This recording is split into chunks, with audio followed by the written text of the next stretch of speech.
Welcome everybody to let me see, what's the date today? The October 14th regular city council meeting of TK, City of TK, South Carolina.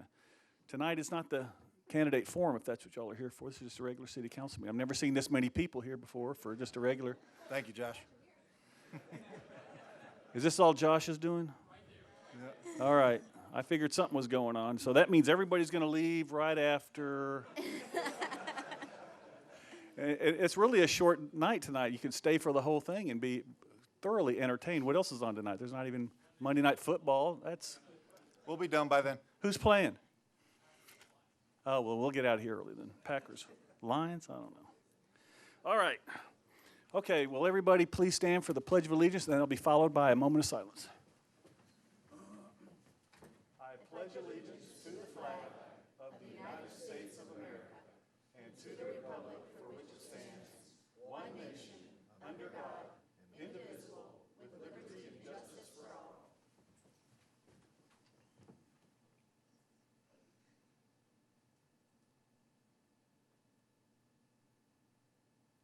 Thank you. May be seated. All right. I'm sure we're going to start off with my reading exercise. Yep, special proclamations. Take this up there so I don't have to come back. This is the part where the rest of the council gets to take a break. Aside from correcting your reading. We'll make sure to let you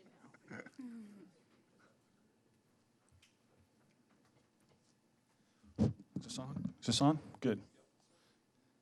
This is the part where you get to see my level of public education. The reading exercise. First, we are going to recognize, we're not really going to do this, are we? Are you really leaving? Josh, come on up here.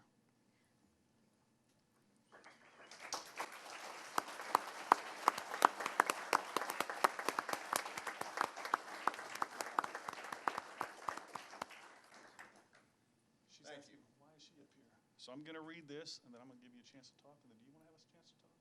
Yeah. She's just going to stand with me. Because public speaking is so much fun. Okay. All right, Josh Brunell has worked in the golf industry for over 20 years and has served the TK Golf and Conference Center for over a decade. As he begins to transition into the next chapter of his life, we want to take the time to recognize his accomplishments here.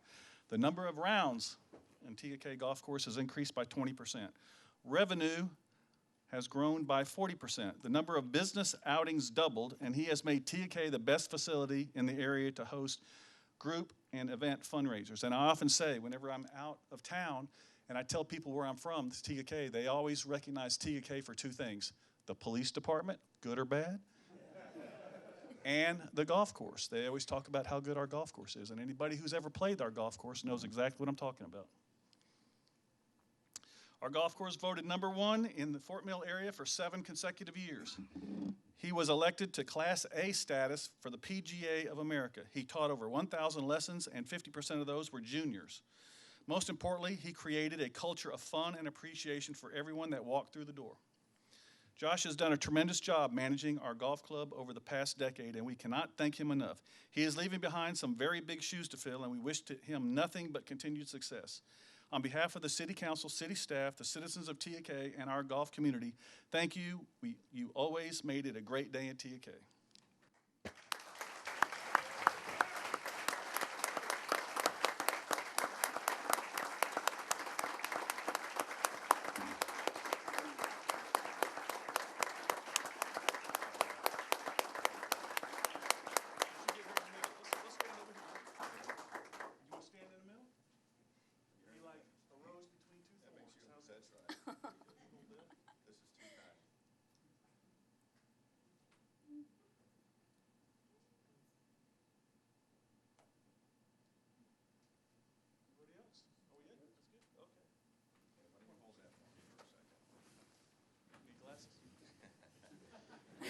I didn't prepare anything, and most of you know me when you get a microphone in front of me. I'm usually not at a loss for words, but this was unexpected. I knew I was coming to be recognized. I didn't expect any of you to show up to do that. But thank you. As most of you know, this next chapter for me is family driven. Our son is at his second playoff game right now, getting ready to start his game at 7:30. So when we get here, we're gonna head right over to Turner Field for his baseball game, undefeated season. But I don't even know where to start. Pinnacle Golf Properties, thank you, Kim, David, Chuck. Spent most of my adult life working for you guys, and very proud of that, proud of what we've done here. TKK is, my MO kind of was get to a facility, distressed property, kind of put the PGP mark on it, and within a few years moved to another distressed property. And when we got here, I think it's pretty clear TKK had some work to be done, and I'm pretty proud of the fact that I think we did it. But I'm still here 11 years later, and that's basically because of the people sitting in the audience here, and the membership, the regulars, et cetera. So I'm honored, I'm humbled, and you haven't seen the last of me. I'll be out here playing now, calling the pro shop, complaining about the pace of play. And, that's right. I have been given playing privileges on Mondays after 4 on the Cove with a pull cart. So that was pretty neat. But,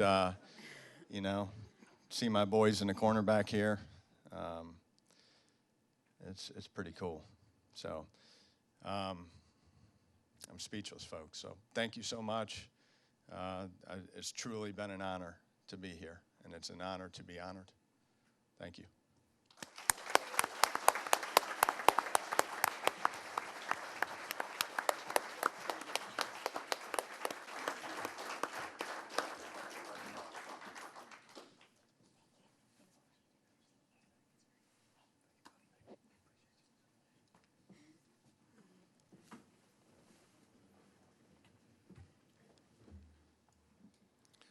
All right, next we'd like to recognize Connor Zahn for achieving the rank of Eagle Scout.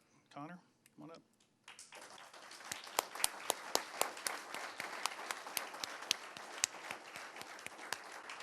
So I'm going to read this proclamation, and then you can tell us what your project was, and you can have a little time to tell us all about yourself. Okay. Proclamation recognizing Eagle Scout Connor Zahn. Whereas Connor Zahn has proven himself to be an outstanding member of the Boy Scouts of America, and whereas the Eagle Scout Award is a distinction that will follow him throughout his life and will be a beacon to others of the leadership quality and commitment this young man has shown, and whereas the citizens of TKK appreciate his hard work to construct benches at Windjammer Park, now therefore be it proclaimed that the Mayor and City Council of TKK, duly assembled, do hereby congratulate and recognize Connor Zahn for his achievement in becoming an Eagle Scout.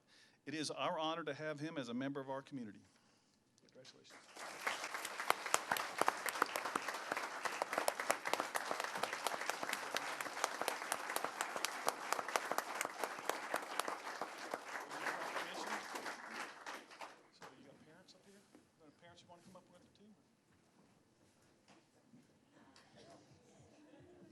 Can't do it without the parents. There goes everybody already. You missed it. You missed it. Well, the place clears out here. I know. At least make it through Chief. They didn't want to hear your speech. Usually I can. Y'all are welcome to stay. Be here all night. No, we won't. Right? No. There's a lot of golfers here.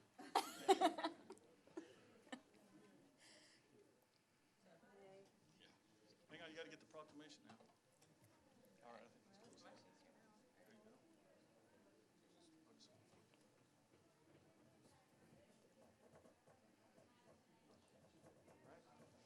It's all yours. Congratulations. Hi, as you heard earlier, my name is Connor Zahn, and I'd like to say thank you. And I'd like to say thank you to the City of TK and Mayor O'Neill for this great honor. I'd also like to say thank you to Joy Blethen, who's spent lots of time and given me lots of support to help my project. Next, I'd like to say thank you to Home Depot and Sunbelt Rentals. They helped supply all the tools and supplies for my project. And last but definitely not least, I'd like to say thank you to everyone who came out tonight, my family, my friends, and the Scout Troop who helped me build the benches for getting me to Eagle Scout. Thank you.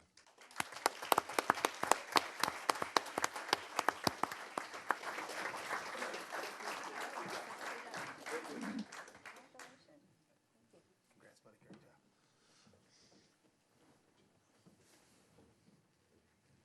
Congratulations again. That's quite an honor. I was a Cub Scout. Does that matter? I mean, is this still right? I never made it to Eagle. Never made it close.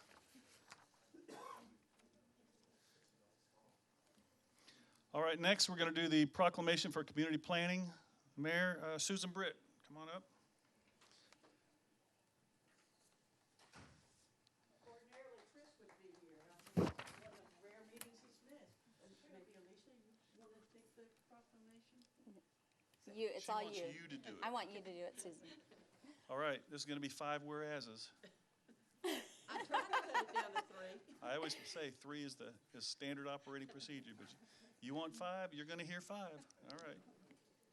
Here's a community planning of the month proclamation. Whereas change is constant and affects all cities, towns, counties, communities, rural areas, and other places. And whereas community planners help manage this change in a way that provides better choices for how people work and live. And whereas community planning provides an opportunity for all residents to be meaningfully involved in making choices that determine the future of their community. And whereas the month of October is designated as National Community Planning Month throughout the United States, which gives us the opportunity to publicly recognize the participation and dedication of the members of the Planning Commission and other citizen planners who have contributed their time and expertise to the improvement of TK South Carolina. And whereas we recognize the many valuable contributions made by professional community and regional planners of the City of TK, the County of York, and the State of South Carolina, and extend our heartfelt thanks for the continued commitment to public service by these professionals. Now, therefore, the Mayor, the City Council of the City of TK hereby proclaim Community Planning Month in the City of TK for the month of October in conjunction with the celebration of National Community Planning Month. There you go. Congratulations.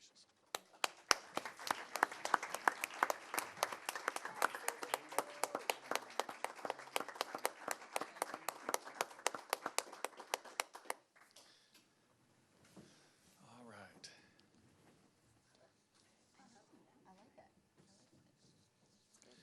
Next, we have the recognition of TK police officers. And you're going to do that? Okay, I got something. Are they coming up? Are they here? If I could get Officer Boyd, Conley, and Sergeant Holland to come up. Also want to make sure before I get started to recognize Sergeant Donahue, who could not be here tonight. I wanted to make sure that he was in charge of the shift this night, so a lot of things that occurred were under his leadership. So tonight, we have the honor to recognize these officers for going above and beyond the call of duty. On 9/10/2019, these officers responded to a shoplifting in progress with concerns of a welfare of a one-year-old child. Officers arrived on the scene and found the mother was extremely high on numerous drugs, to include methamphetamine. When they arrived, they found the small child was a mess, had feces and urine all over the child, and looked like the child hadn't eaten in a long time. The Walmart employees, I wanted to make sure that I recognize them as well. They did an amazing job in assisting all the officers. Everyone went into action for the child immediately. Officer Conley, not even out of FTO, he's still in training, went into action, changed the baby's diaper, changed the baby's clothes, wiped the feces off, and just went above and beyond the extra mile and doing the right thing. The Walmart employees immediately got some clothes and diapers for the officers. After everything started transpiring, they realized that DSS was going to come out and place the child in foster care.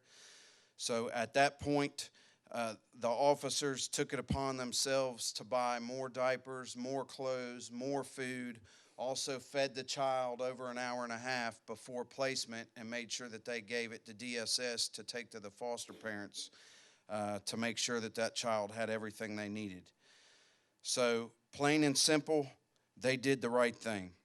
I must add that these officers a week later also found gang members who broke into 50 cars around York County and arrested them for other jurisdictions. Honestly, they got the protect and serve right all in 1 week. I'm very proud of them. You guys did an amazing job. I can't tell you how much this means to do what you did. Good job.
All right, thank you very much.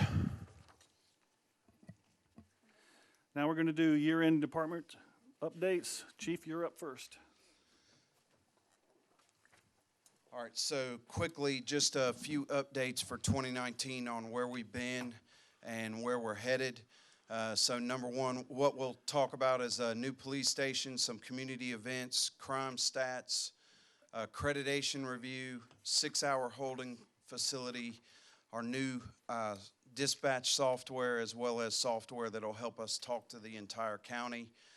So we'll go through those individually. In July 2019, TGK Police Department made the transition into the new state-of-the-art building thanks to council and mayor. We held an open house for the community on August 31st. It was amazing. There was a lot of people that showed up, and I think that this is definitely an event that we'll try to do yearly.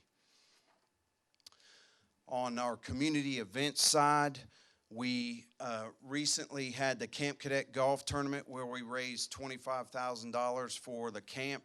Everybody knows that this camp is basically the diamond for TGK Police Department, and it's all funded through donations, so this is a big deal for us.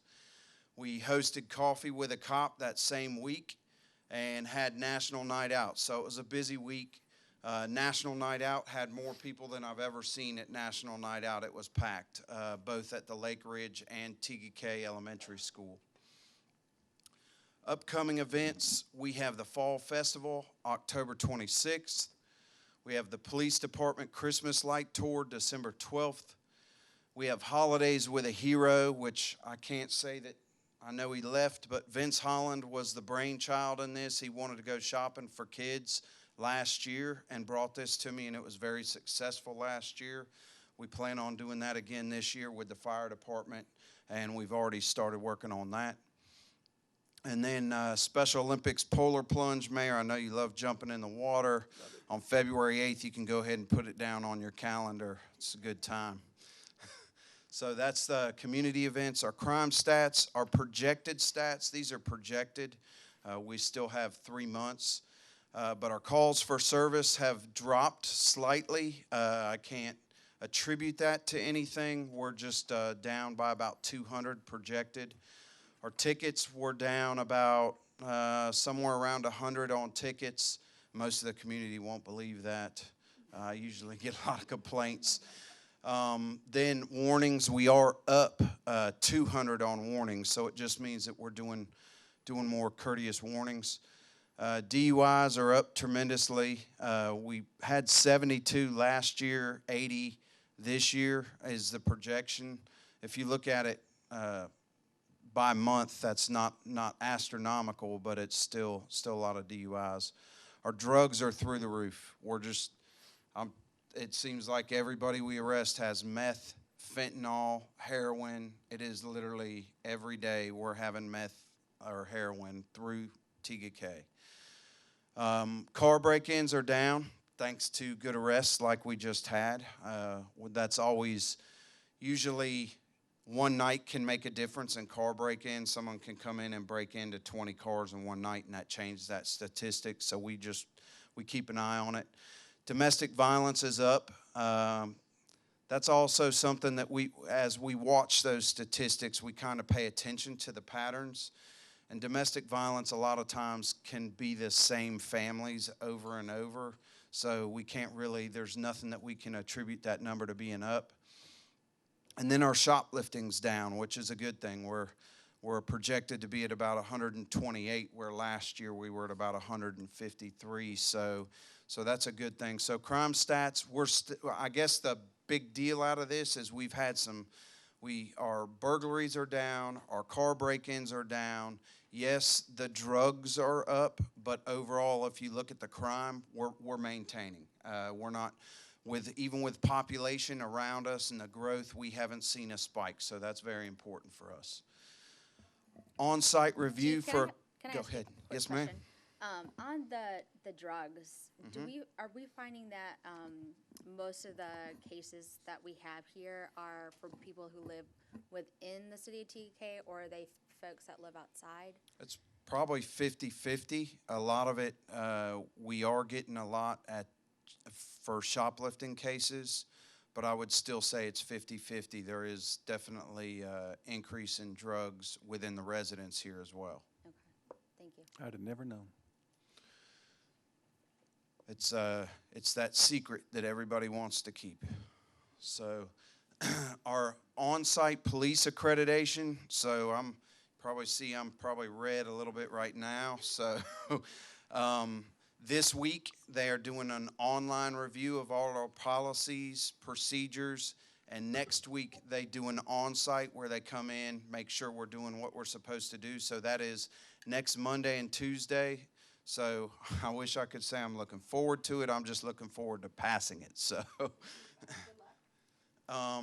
next, our 6-hour holding facility, open to process 70% of the arrestees based on the final inspection from SCDOC. They are coming in after accreditation. I asked them to just wait. We're not opening that facility until accreditation is passed. So that should be November 1st, but I might have to push it back to December 1st based on some of the processes that I got to make sure are 100% operating smooth before we open. And then, almost last, our countywide police information, April to May 2020 is the projected. I have no control over this. This is controlled through Zerker software and us moving all of our data over into the county's information and then merging together. But Clover, Rock Hill, York County, Fort Mill, and us are all going to be on the same software system. So if somebody gets arrested for a shoplifting in Rock Hill the day before, I will now know that information where I wouldn't have in the past necessarily. So it's going to be a really big deal for information purposes to help us fight crime. And then the dispatch center will open April or May of 2020. And that, again, also, that date is completely dependent upon the software. So we will become ready to move as soon as they tell us that software is live. Any questions? I've got some questions. Just around the crime stats, and so it's great to hear that there's some good news, and it stinks to hear that there's still some bad news going on. How are you guys changing, or what are you guys doing to help with some of those specific areas that have increased? Are we like using data analytics to pinpoint certain areas or do education on these areas, specifically domestic violence and drugs? Or what can we do to support your efforts in these areas specifically as well? So we definitely watch our crime stats, and then we specifically, every year, we look at them, review them, and then each patrol shift gets assigned a specific issue. So we know that shoplifting is an issue. We know that drugs is an issue. So we will assign them that task to try to educate, change the environment, or enforce, whichever one of the 3 E's that they can do depending upon what they need to do. We're also doing community education. We have the Take Two videos. At the beginning of the year, twice we had Keystone Substance Abuse come in, and they tried to push a message out to the public. So we're trying to use it in education ways as well as we'll have a monthly or bi-monthly community meeting where we educate on either gun safety, driver safety, and we will definitely have one on drug awareness. So those are kind of some of the things that we're doing, but we definitely keep an eye on the crime stats to make sure we don't want them raising. In some areas we can't control them, but some of them we can definitely do that. Have you seen in the past for some of those areas that you've done your like workshops or educational trainings, have you seen crime in those areas decrease after? So I'd like to give myself credit for that, but I don't know if that's the actual truth. So I watched 3-year crime trends. So we don't want to base it off of 1 year being higher or lower. The car break-ins are one of our assigned things that we work on. They're down this year. Shopliftings is one of the things that we work on. They're down this year. Windjammer parking was one of the park issues that we've had overall was one of the issues. We've had less complaints. I don't want to say there's not issues, but we've had less complaints. So we do monitor it. It seems like we've been successful in those areas, but that would be based on a 3-year crime trend that I would say, yes, we made some difference in that. Yeah, interesting. So I just asked that to see if you've seen like a direct correlation to the effectiveness of like increase in education in certain areas and the results from, crime statistics. One other thing I'd be interested in is, like figuring out what our performance metrics are and how we can set goals to try to decrease in certain areas and then report out on those, and as part of the budget process and strategic planning and figuring out if we can't decrease certain areas that we need to, is it that just gives us some justification for, potentially additional resources being allocated to that area or something like that. But so it would be good to have some more like data around and tracking of what's going on and what we're doing to try to impact those areas. Anything else from anybody? All right, thanks, Chief.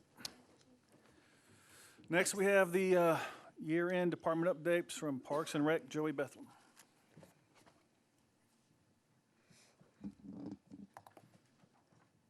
Thank you, Mr. Mayor, members of council, for having me out tonight. I'm going to go over some of our Parks and Recreation numbers from last year to this year, and also tackle some of the projects that we completed this past year. So if you look at the two charts, you've got in the green you have 2018 numbers, and then in the blue are 2019 statistics.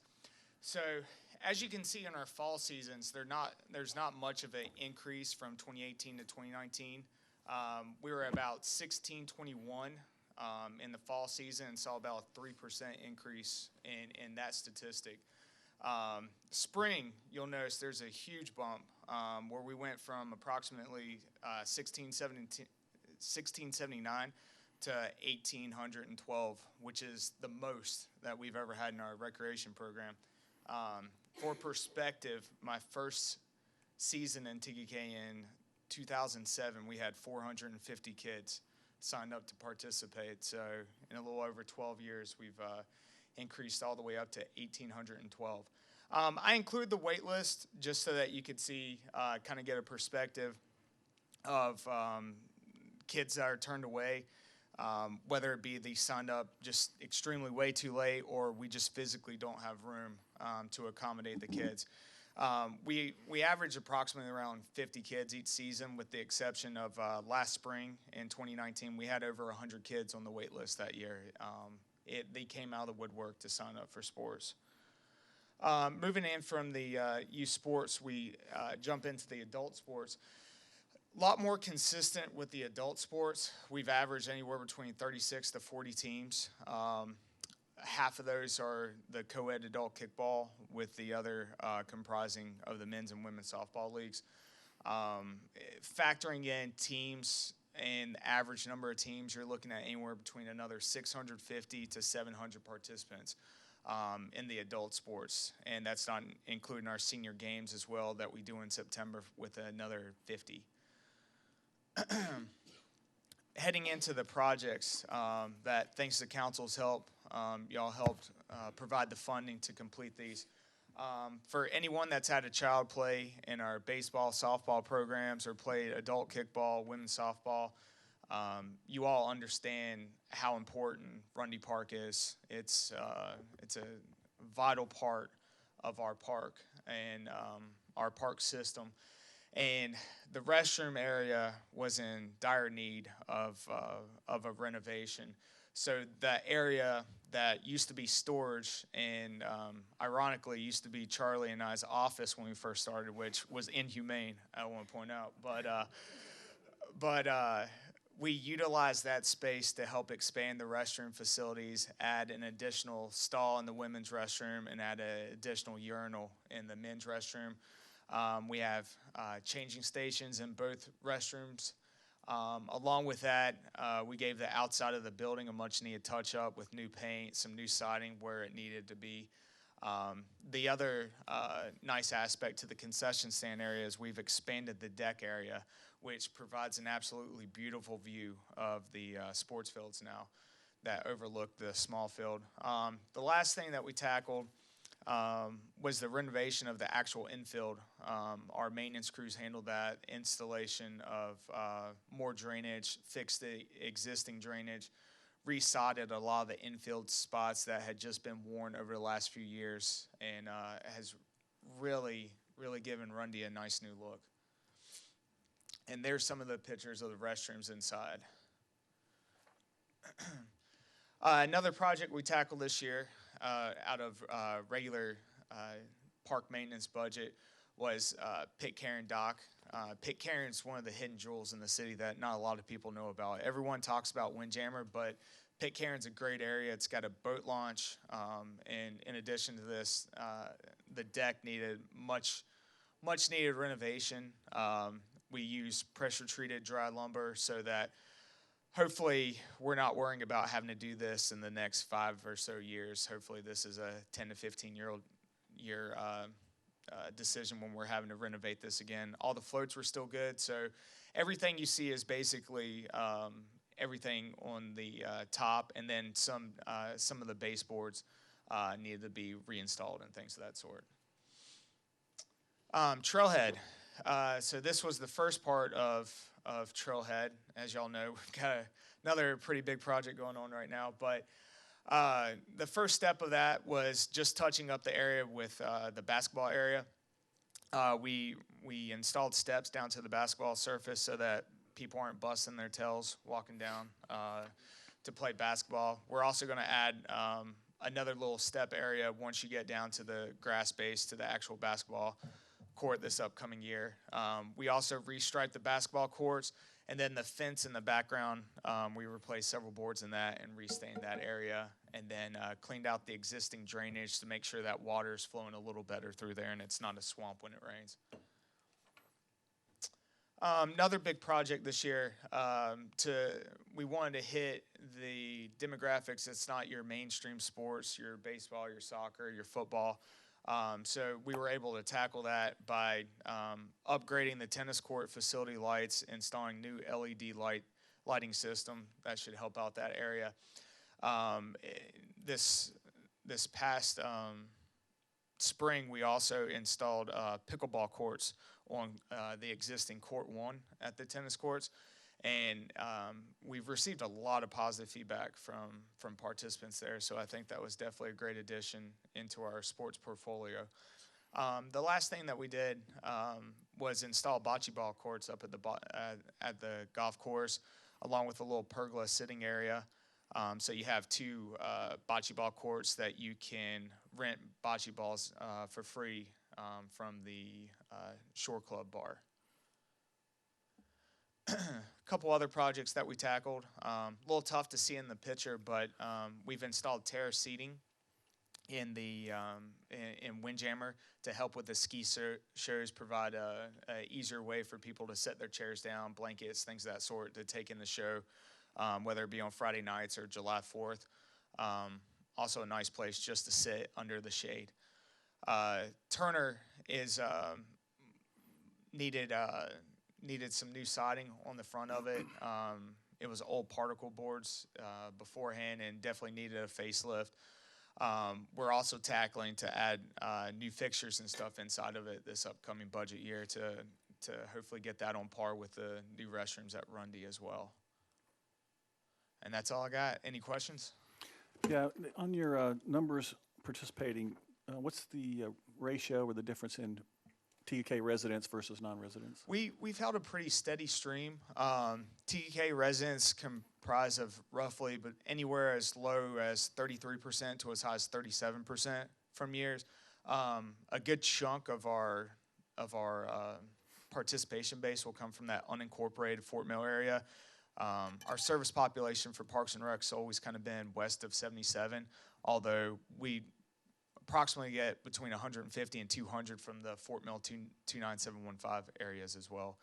About 50 to 100 from Rock Hill, and then some from Charlotte just across in the Still Creek area as well. And then how many on the waiting list would you say that don't get to play are from TUK?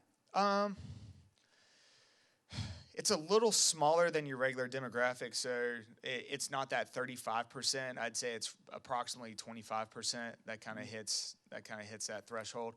We instituted approximately 5 to 6 years ago. We have early registration just for TUK residents. So TUK residents get an extra month to sign up.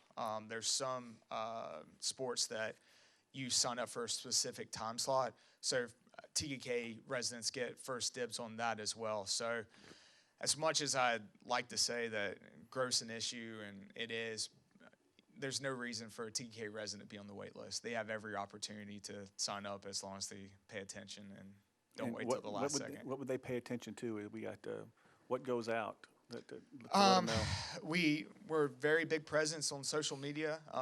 We have an email database that's up to 3,600 emails now that goes out. I send out emails. It starts off opening of registration, then the opening of non-resident registration, and then from there I go about every 2 weeks, and then go into every week prior to the deadline. So it's one of those things. The information's out there. It's up to the people to want to see it. And how much, if we ever do inserts in the utility bills, how much does something like that cost? Is that A typical 8.5 by 11 inserts, usually anywhere between $500 and $700. for the whole city? Yes, sir. Yes, sir. We've also utilized Peach Jar to get that out. That gets us in the Fort Mill School District. Our flyer out there as well. So we're very fortunate. We don't want to advertise too much because it's getting tougher and tougher to accommodate each season. So a lot of it's just maintaining our current base and word of mouth, to be honest with you, is how we get it out there. Okay. Anybody else have any questions? Yeah, just real quick, I was just curious, the drop-off in adult participation, was that because you had to restrict it to make room for the field space for the kids, or was it lack of interest? You know, kickball's the one that kind of fluctuates the most. Women's softball's always at 8. It would be more if we had field space for them. Men's softball will kind of fluctuate. There are a few years, you'll remember, where we had dipped down to 7 teams, and we were looking at restricting it to a specific night, and we basically told the teams, like, hey, you need to get more teams if we're going to play 2 nights a week, and they went out and did it. So Those numbers have been healthy the last couple of years. Adult kickballs fluctuate anywhere between 22 to 18. I think the thing that's encouraging about adult kickball is you've had a lot of teams that's played for a lot of years, and those teams are finally, I guess, kind of aging out is the best word to put it. But we're starting to see they're playing pickleball and bocce now, so you're starting to see a lot of overturn in new teams. We would have actually been up to 20 this year in adult kickball, but they waited until a week before the season started. We had already pushed out the schedule before they wanted to be added. So I anticipate adult kickball to kick back up, but we're encouraged by seeing the number of new teams entering we've seen probably a transition of over 8 to 10 teams, new teams into the league, and other teams kind of finally aging out after playing for a decade in the league. I'm getting close. Getting close. I've got a question. It's just in terms of adult sports activities, what are the chances or the likelihood of like adult soccer teams? If you get me Catawba Park, I guarantee it. Soccer's it's an opportunity. The challenge you're going to run with soccer is we've kicked around the tires before. It's either going to have to be a summer league, which is difficult because that's typically the only time of year that our fields really get any type of break between that and November through January. And then we've kicked the tires on doing a Sunday night league because we literally don't have field space any other time. So I know Sunday night might not be the most popular time, but that's kind of where we're at on. There are some adult leagues, though, in the area. Are there? Okay, that's good to know too. Okay, cool. That's something that I would love to see, but that might be coming from a personal place. If I aged out of kickball, I promise you I'm not gonna play soccer. And so thank you so much for doing this too. And there certainly have been a lot of infrastructure improvements throughout this year, and that's Absolutely. probably added It's exciting. a lot to your workload. So we do appreciate all the work that you're doing.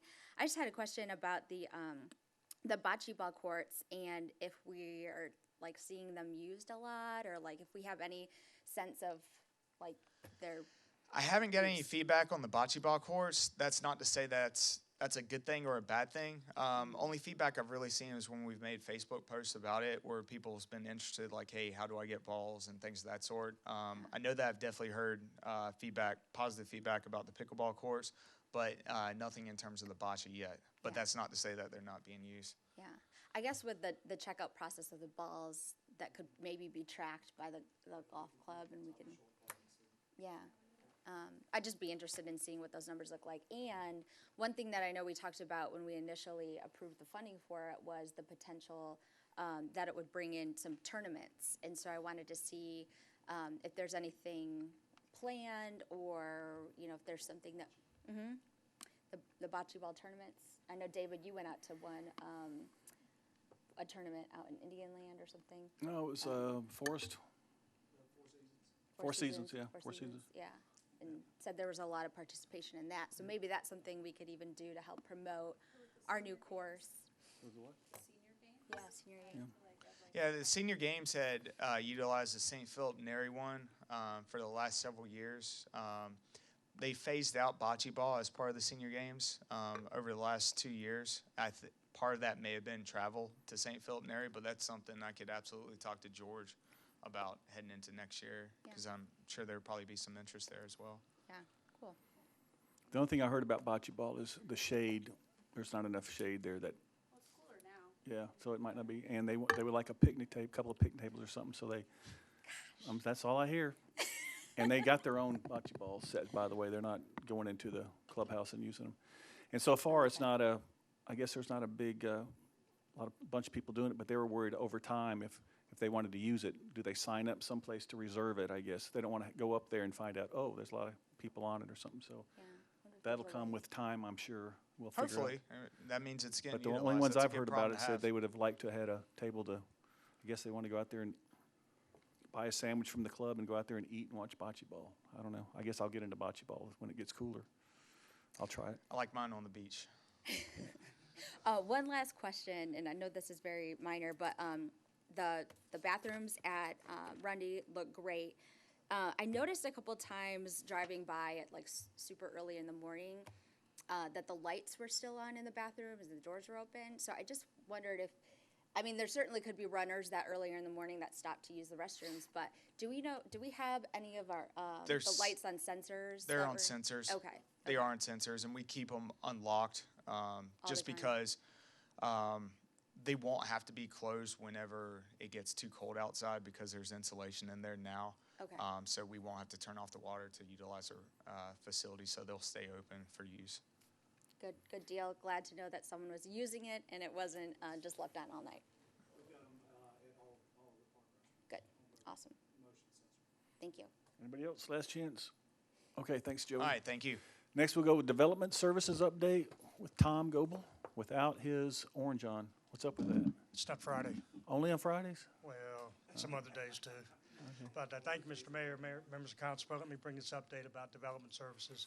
I'm going to be talking about permitting first for a little bit, and then Susan's going to be talking about the planning activities. The Development Services Department started in 2007. Before that, all permitting was handled by the county. And council back in, I guess it started in 2006 maybe, or maybe in late 2005, wanted to bring it in-house. So 1/1/2007, we went live, and lo and behold, we had the recession of 8 and 9. So it was kind of a slow start there the first few years. But since that time up until 2017, it's been a general increase every year with number of permits. You can see in 2017, we peaked at 1,621 overall permits and 13 new house permits. And then since 2017, it's been coming down. And this year, the 2019 numbers are only through September, so it's not a full year. These are calendar year numbers. And you can see that we're down this year, and really we're at about a 10-year low in permitting. Cadence has been slow from the start. We thought they'd be pretty much finished by now, and they're just taking longer than what we thought. I don't know if it's lack of sales or what, but those hadn't been moving as fast as what they thought and we thought when they first went live. And Cameron Creek is approaching build-out. They've got a couple more townhouse units and then some single-family back over on the northern side of the development, but they'll be finishing up here. But Trinity Point, they're making great progress there, building the pads and putting the infrastructure in. We're hoping to start going vertical over there in the spring, weather depending. And then, we'll have Windhaven coming on board sometime after that. So, we're hoping that these numbers pick up in 2019-20. We're conservative on our estimates, and we feel like we'll make them. And what about the age-restricted? What's the name of that? Courtyards? Yeah, they're moving, they're doing their earthwork now and building pads. And they're a little bit behind Trinity Point. So they should be coming on later spring, early summer.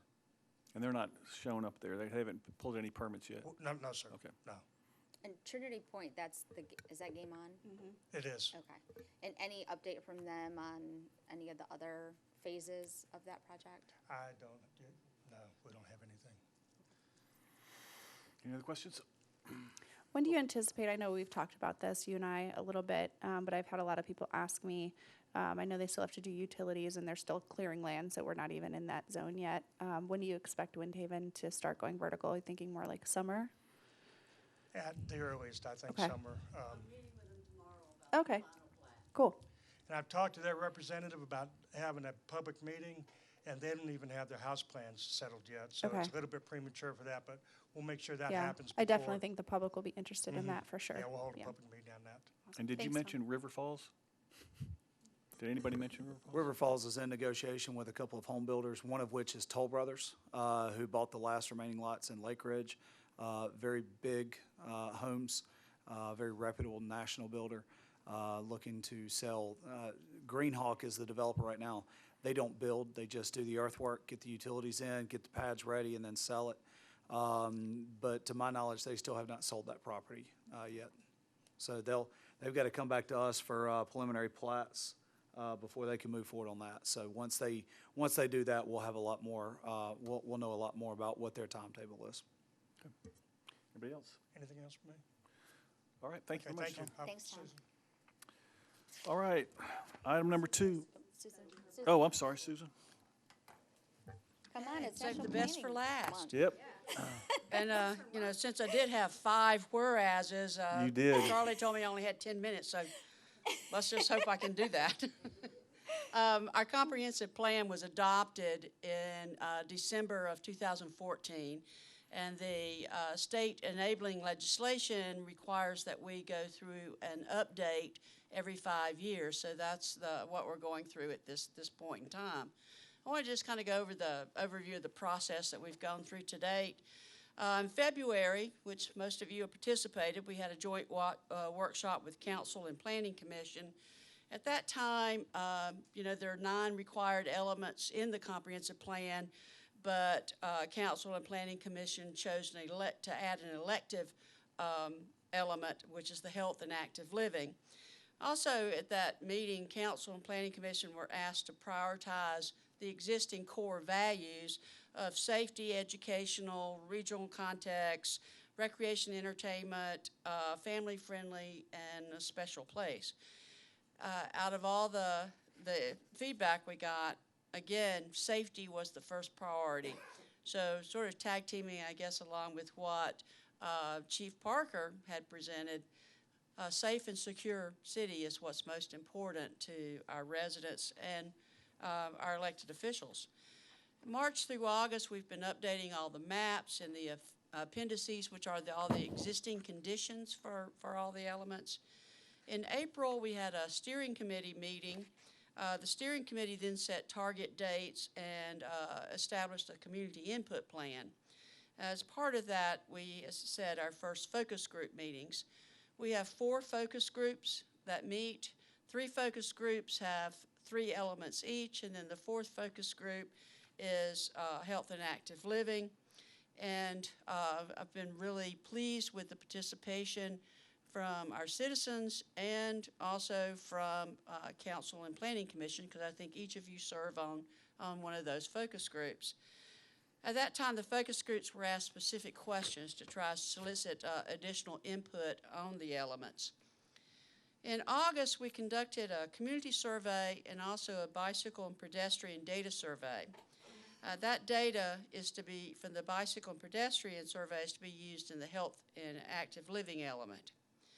In August, we also, at our meeting, did a visual preference and mapping exercise, and then we broke out into the focus group meetings after that. With the visual preference, we were given specific examples of development types, such as mixed use, interemployment, entertainment, community and cultural, open space, trails, parks, and then various types of residential. And they were asked to choose what they liked and didn't like, and then we actually placed dots on a map to see where you wanted those types, those development types to exist. Following that, the focus groups developed specific action strategies to be added to each of the comprehensive plan elements. Just to go over the community survey results, we had over 700 residents that responded to the survey. That's approximately 6% of all our residents, and that's really a very good, I think, turnout for that. The general consensus is that the core elements of the current 2025 comprehensive plan are still applicable today. They're still important to our citizens. And those, again, are safety, family-friendly, regional context, education, entertainment, and recreation. And finally, that TKK is a special place, and its community is special. So it's important to maintain the unique character and this sense of community as we update the current comprehensive plan. Just wanted to kind of go over these results. Our first question was what's the most important characteristic of TKK that keeps you living here? Well, as you can see, number one in the purple there was trails, parks, and the lake.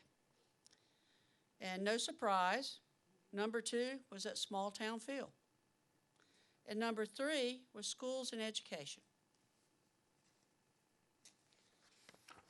And then we asked people, what's the second most important characteristic of TKK that keeps you living here? Again, number one, parks, trails, lake. And number two was the small town feel, followed very closely by schools and education. We asked people then to rank those in order of their importance. Out of this, safe neighborhoods and places ranked the highest. Second being a strong sense of community. And third being active living and recreation. Then we ask them, how do you define that small town feel? Again, it was safe community. Two was the smaller population size, neighbors knowing neighbors. And then three was regular events in places where people can interact. And this just kind of shows it in a weighted response, so you can see this percentage. Number one, the safe community, the smaller population size, number two, and then three, the regular events to interact with other residents. I want to skip down to question 9. How important is it for TKK to undertake these strategies to promote the health of its residents? Coming in at number 1 was invest more in open space and parks. And number 2 was expand the infrastructure for active modes of transportation. And 3 being provide more recreational programs. I guess we're going to have Joey really busy here. And to follow up, again, provide gathering places to promote social well-being and health. And then active reporting on environmental issues. This was kind of surprising to me, that people actually do want to know and are concerned about our environment, so they want to know the impact on air quality and water quality. So they wanted to be educated about that. Not surprisingly, we asked, if you're a resident, how long have you lived in TKK? The majority of the people who responded to the community survey have been here less than 5 years. Now what this means is they weren't here when we adopted our current comprehensive plan. So they weren't involved in that process. So to me, it's still really interesting to see that the same attributes that were important to our residents who were here 5 years ago are very important to our newcomers. The age category. Again, this wasn't surprising to me. The age range, 30 to 44. Well, according to the American Community Survey, our median age in TKK is 44. And then what's your household size? Again, 4. 2 parents, 2 children. That's also the same as what's reflected in the American Community Survey, so that wasn't really surprising. A lot of you I sent out some emails this afternoon. You got a lot of data in that. A lot of this was handed out to the Planning Commission and discussed at their meeting last week. We've tried to consolidate some of that input. So the important thing here to know is that this is a citizen-driven plan. It's not a staff plan. It's not an elected officials plan, even though you all participated, but you all participated as citizens. So it's very important to note that it is very citizen-driven. We've got a couple of upcoming dates here. October 29th, we'll have a steering committee meeting. We'll go over with you, we've completed the updates of our current comprehensive plan to Section 1, which is the vision, the core values, the background information on the city, and also Section 3, which is all the maps and all the appendices. And we're working right now to complete Section 2, which is the goals and action strategies for each of those elements, for each of the required 9 elements and the additional 10th element. Again, we've tried to work through taking out the goals and action strategies that have been completed, making a notation of that, and adding new action strategies that have been identified by the focus groups. One thing I did want to point out here is that our comprehensive plan, especially our community facilities element, is tied naturally to your strategic plan. So we're working on an online reporting system for the strategic plan that will have a link in the community facilities portion of the comp plan to that. So to kind of give you some real-time data. November 4th, we'll have the Planning Commission review of the draft. November 14th, our public meeting, and that will be a drop-in type meeting. It'll be here in this room from 6:30 to 8 o'clock.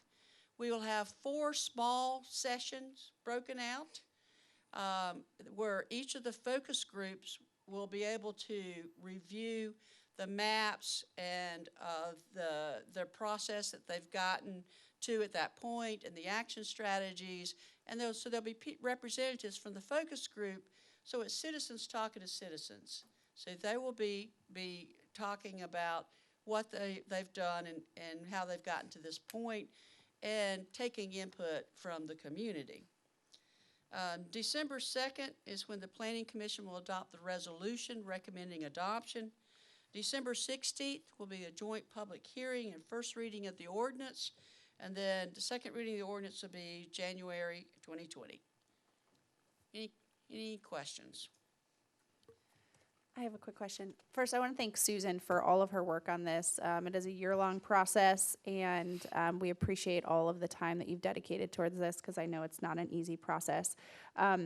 One question, and I know you and I have spoke about this, now that you've presented this to council and it's gone public, is there a way that we could share some of this data from the survey with the public, maybe after, I guess you said, the Planning Commission meets? That's right. After the Planning Commission meets on the 4th, Okay. The public documents will all be ready. In fact, we've already sent out the notice about it, so all the public documents will be available. Perfect. So say the 5th. Cool. So before the 14th, Great. You'll have all of that. Thanks. Any other questions? No. Thank you very much, Susan. Good job.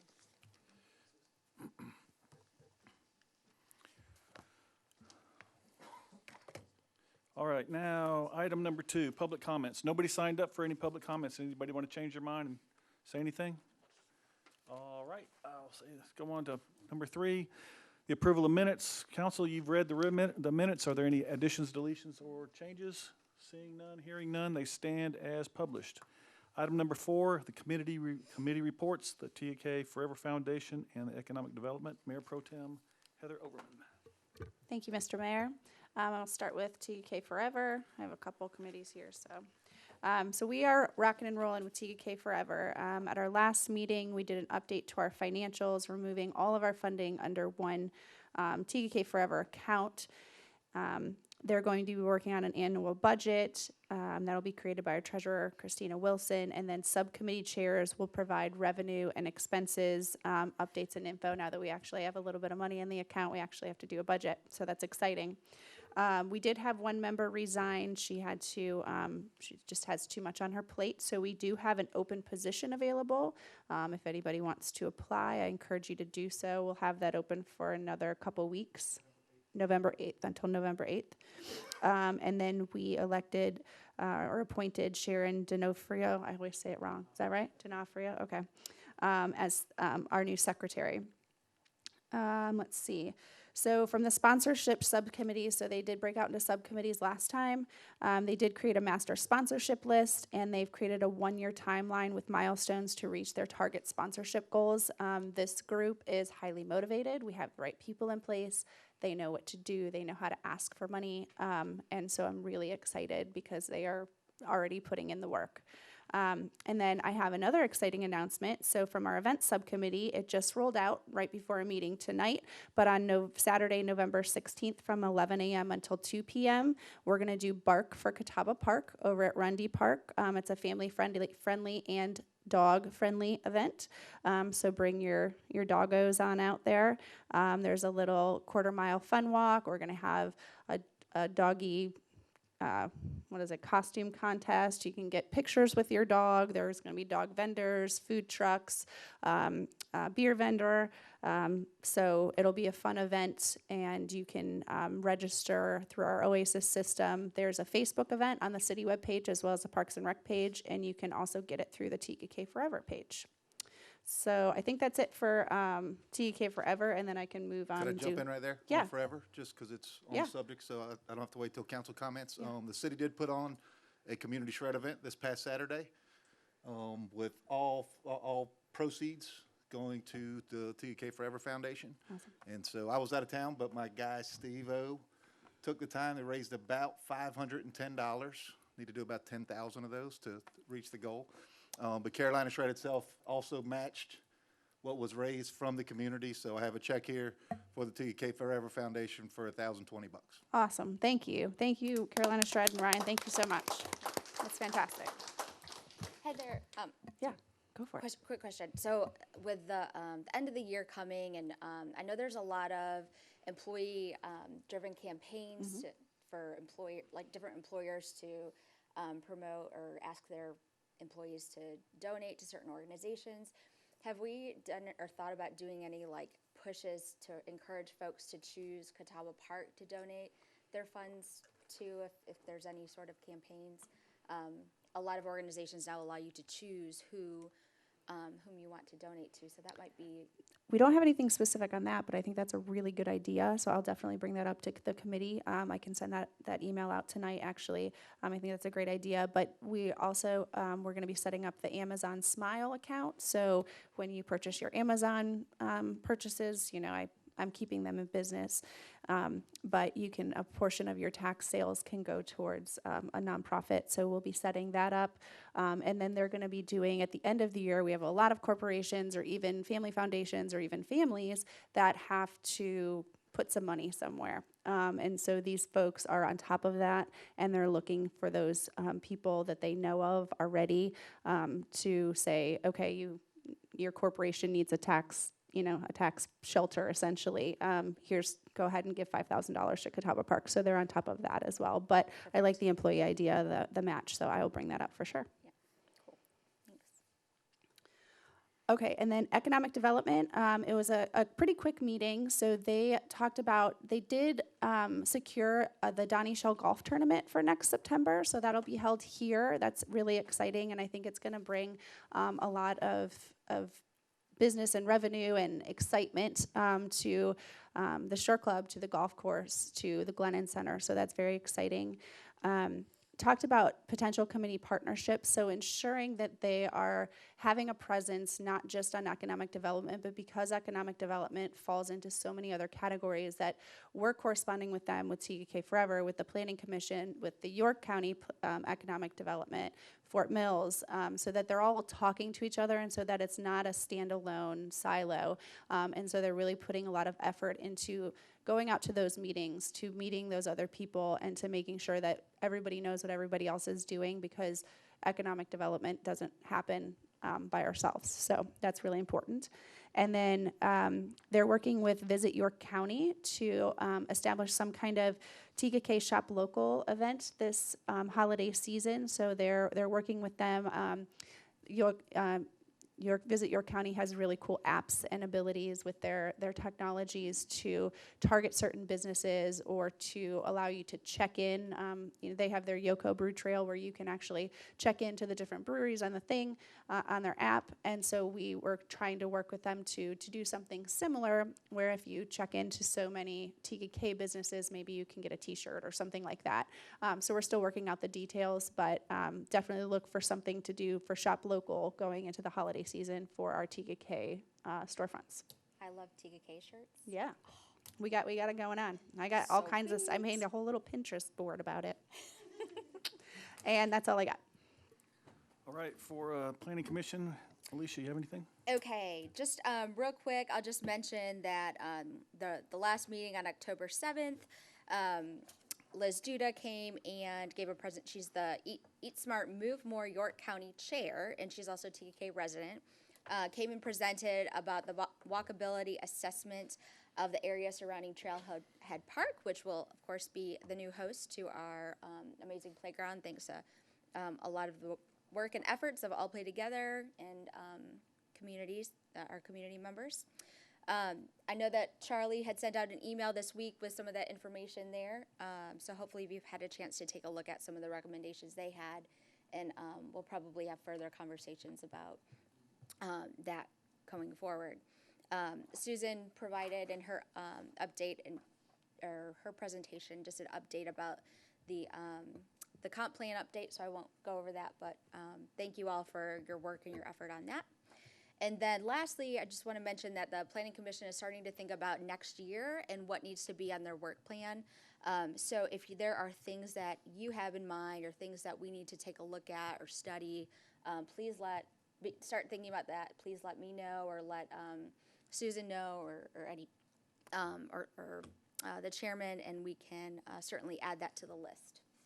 And then I'll just mention this, that because of the steering committee, there will be a new member, Katie Forbes, from the Planning Commission that will serve on the steering committee now because Larry Franklin unfortunately left our beautiful city. So that's all I have. All done? All done. All right, thank you. Now we'll move on to item 5, which is new business. Item 5A, the consideration of encroachment agreement at TMS number 641-01-01-169, which is 1169 Malachi Drive. The property owners at 1169 Malachi Drive purchased their home a few years ago, and a pre-existing fence was located on the side of the yards, and what they thought was their rear property line. They subsequently constructed a pool in such a location as to be within the fence line. As they have decided to sell their home, it has come to their attention that the pool and portion of the fence is on city-owned greenbelt. In order to be able to move forward with the sale of their home, they have requested an encroachment agreement with the city. The city attorney has drafted the agreement before us tonight. Are there any questions? I have a question. Just some clarification. So when someone comes and builds a pool or constructs a pool in their backyard and a fence, don't they have to go through a city process where we evaluate the property boundaries and make sure that they're building the fence within their property and they're constructing the They pool? submit a permit application that shows on the survey where the pool is going to be located in relation to the property lines. And all that was submitted. The inspections that we do, we don't go out and inspect the property lines. Now, obviously, if they have been recently marked and are identifiable, obviously we can look at those, but that's not part of the inspection process. There was an existing fence there. The homeowner thought that was because in that area you can go to 0 lot line with your fence. They had assumed for all these years that they've been there that the fence was their rear property line. The survey that they provided with the permit showed the pool being installed and how many feet off of the fence it was, assuming that was the rear property line.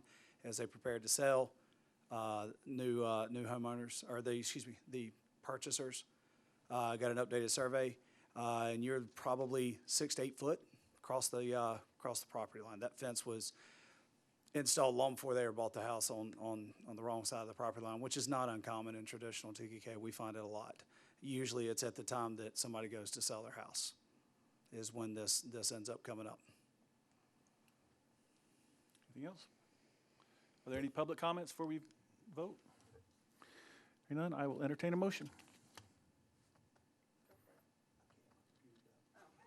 Mr. Mayor, members of council, motion to approve the encroachment agreement at TMS number 641010169 and authorize the city manager to execute said agreement. I have a motion from Heather Oman. Do I have a second? Second. Second from Gus Machinas.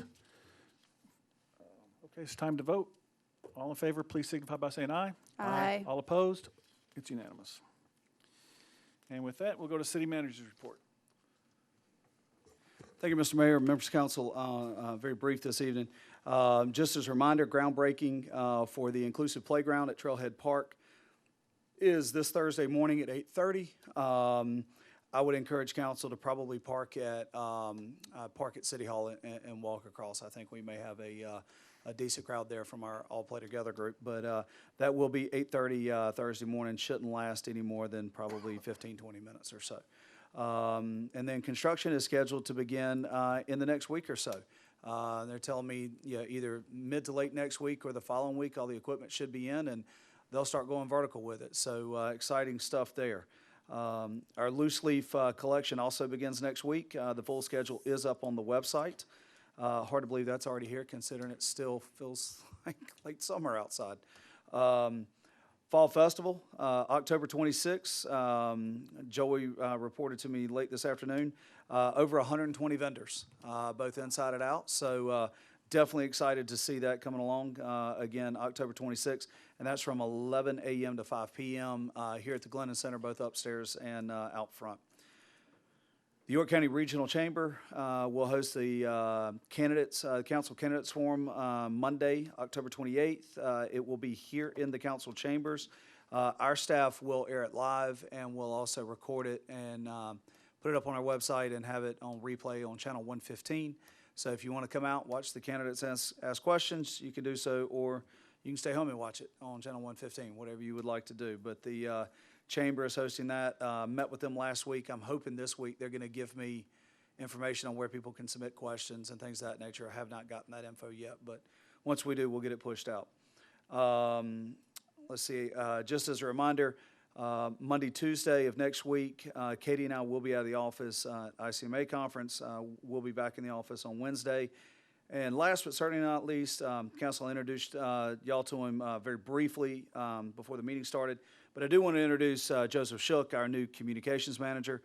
He comes to us after serving in a similar role for the city of Huntersville and before that the town of Mooresville.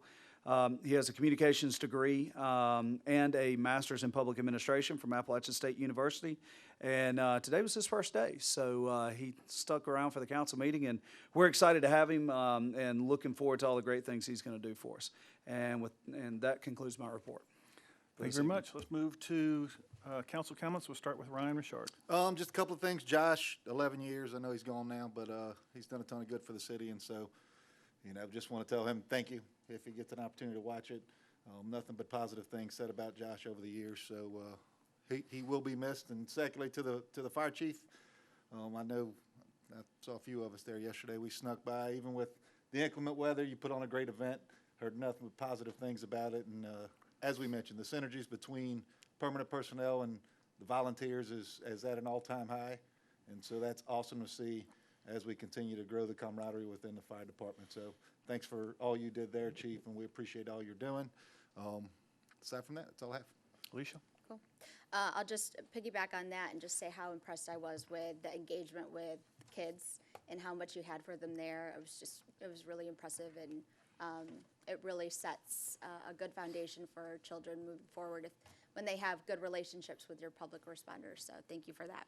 A couple other things. I realize we won't meet again, I don't believe, until after Halloween. So just a reminder to folks to drive slow on Halloween night. Trick-or-treaters oftentimes are wearing black, so we don't have sidewalks throughout our entire city, unfortunately. But so just be on the lookout for those, and if you can, put reflectors. Thank you. Reflectors on your kids, and just be very cautious. I want to wish everyone who's running for TK City Council good luck. 2 seats, so Ryan, Gus, Walt, Carmen and Tammy, good luck to you. I think that's everyone. Looking forward to that. And also, don't forget to vote November 5th. November 5th. Let's see. I want to just do a shout out to Parks and Rec.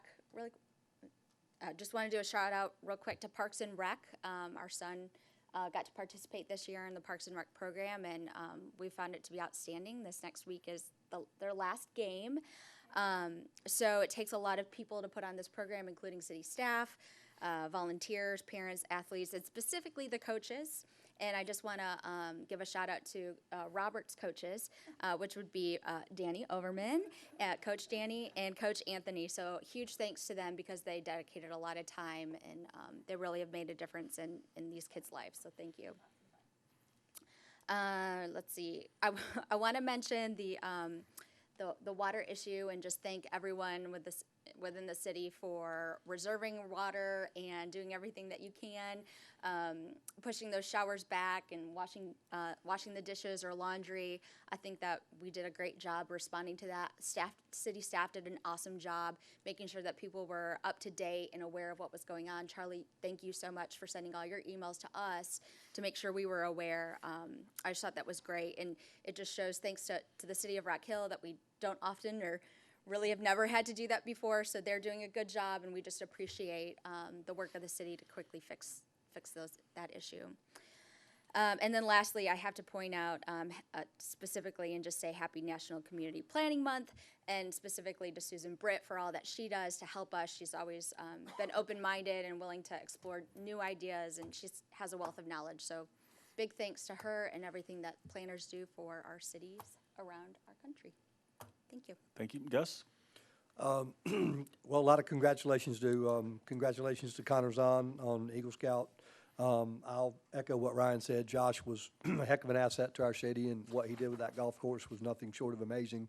But glad he's going to continue to stay here, and it says a lot for our community that, as he said, he bounced around from distress course to distress course until he moved to TKK, and he fell in love with it like everybody else did. Also to the police department. I mean, Josh, you're the only one here left, but what those guys did, makes it makes you very proud to live here in this city, whether you serve on council or don't serve on council. And it's nice to see you guys in such a positive light, in light of everything that goes on today. I'm excited about All Play coming together, and the ribbon cutting being Thursday. Don't forget groundbreaking. I don't know why I got the wrong word out. I'm so excited to have it built that I thought it was already done. Groundbreaking, even though the ground is already busted up pretty good over there. Fall Festival, October 26th. It's going to be great. Full house. And did want to mention the election coming up on November 5th. 4 of the candidates are in the room right now. So good luck to all. Anybody who happens to be watching, study, make a good informed decision. But if you don't do anything, please go out and vote. Vote for somebody. Thank you. Heather? I hate going like last, well, second I to go last. last. I know, but it really steals your thunder. I want to thank the chief. Yesterday was a really great day, and the Jaws of Life and cutting up in the car was pretty cool. My kids were actually really into that. So thank you for hosting that. And the Lions Club was actually there, and they Hope McBride was doing eye tests, and I found out that my child actually has an astigmatism. So had I not been there and had we not done that, I would not know that because she's 4 and she doesn't know how to tell me that anything else is different. So she will be going to the optometrist this week. So I'm grateful that I was there. Hope to see everybody at the Fall Festival on October 26th. It's a great event, one of TK's best of the year. I feel like we have so many that it's just fun. I want to welcome Joseph, our new communications manager. Thank you for coming on board. We're going to put you right to work. So tomorrow, be ready, bright-eyed and bushy-tailed. Bark for Catawba Park. I'm going to mention it one more time, and now you're going to be seeing it all over social media. So I'm pushing for it. Come on out for it, November 16th, Saturday, November 16th. And please do your civic duty and vote on November 5th. And that's it. Thank you. Tom, what's November 16th? Saturday. Bark for Catawba Park. That's where I'll be. Sorry. You'll be there too, right? I saw that today. I thought, good, I'll put it on the calendar. When I put it on the calendar, it says Wake Forest at Clemson. I already have tickets. That's where I'll be. Sorry. But everybody here took all my notes, so all I'll say is be sure to vote, make a good informed choice. And this will be the first time in 6 years that I haven't done a candidate forum, and I don't miss it. We'll be there. I'll be watching it on TV, right? Can I watch it on TV, 1:15? I'll be watching it live on TV. And I just want to make another mention. We kind of discussed it via email that maybe the council doesn't know.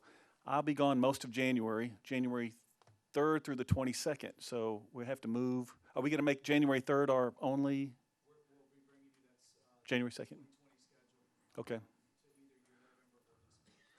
So January 2nd, when we typically swear in all the candidates, so we can make that our council meeting for the month, or when I get back, I think we still got the 27th as a Monday. Either one, it doesn't matter. It's fine. I don't go on very many vacations, but when I do, I go big. So we're going to do the Panama Canal Cruise, and we'll be watching the Natty from Panama. Clemson playing Alabama again this year. We asked them when we set it up, we said, do you have TVs? We'll be able to watch the Clemson-Alabama game. They said, sure. I said, okay, we signed up. Other than that, I'd like to make a motion to adjourn. I have a second. All in favor, signify by saying aye. Aye. It's unanimous. Thank you. We're adjourned.